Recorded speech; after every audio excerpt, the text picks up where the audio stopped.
and deprivation. It is in your hands to make of our world a better one for all. It is time for new hands to lift the burden. It is in your hands to make a difference. Nelson Mandela's legacy is one that speaks to everyone around the globe. He seeks justice, equality and human rights. So that was among the messages conveyed by a host of speakers at the official UN commemoration of International Mandela Day in New York. The UN chief himself described South Africa's first democratically elected president as an extraordinary global advocate for dignity and equality and one of the most iconic and inspirational leaders of our time. Meanwhile, our tourism ministers urged United Nations member states to honour Madiba's legacy by redoubling efforts to the full implementation of the 2030 Sustainable Development Agenda. We pay tribute to an extraordinary global advocate. Those gathered here reminded that Madiba would have been 101 years old today, a life exemplified by courage, compassion and a commitment to freedom, peace and social justice. With the UN last year declaring 2019 to 2028 the Nelson Mandela Decade of Peace. As we enter the first year of the decade, many conflicts continue with no sign of an end. The multilateral system we have built is under strain, and human rights are under siege from many quarters.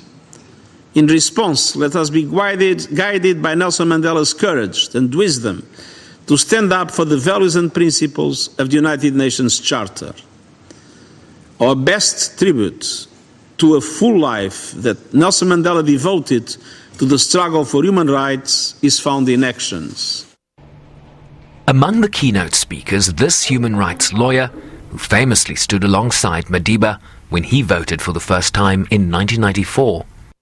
Nelson Mandela has left a challenge not only for South Africans, but for all of us who live in the wake of his life.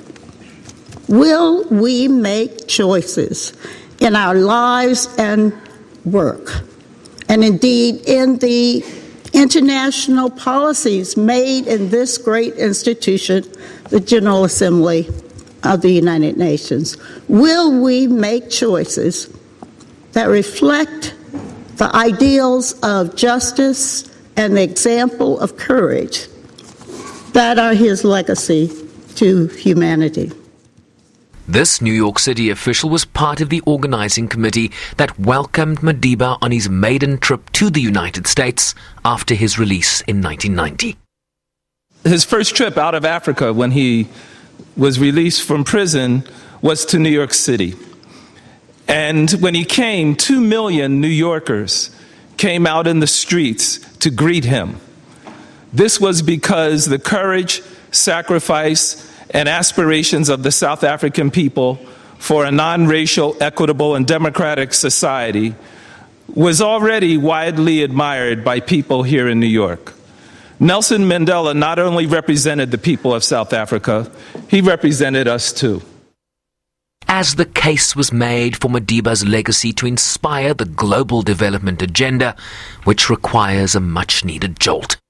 While extreme poverty has eased considerably since the 90s, pockets of the worst form of poverty still persist, not least on the continent of Africa.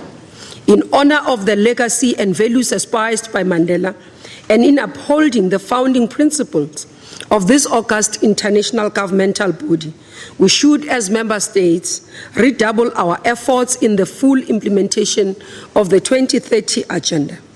We must further utilize the International Nelson Mandela Day to interrogate and reflect on what more can be done to enhance our universal social protection systems and what sorts of targeted measures we can employ to reduce extreme poverty by 2030.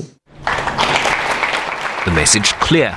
By delivering on the 17 goals contained in the SDGs, the world would in so doing be appropriately honouring the legacy of this global icon. Sherman Bryceby's SABC News, New York.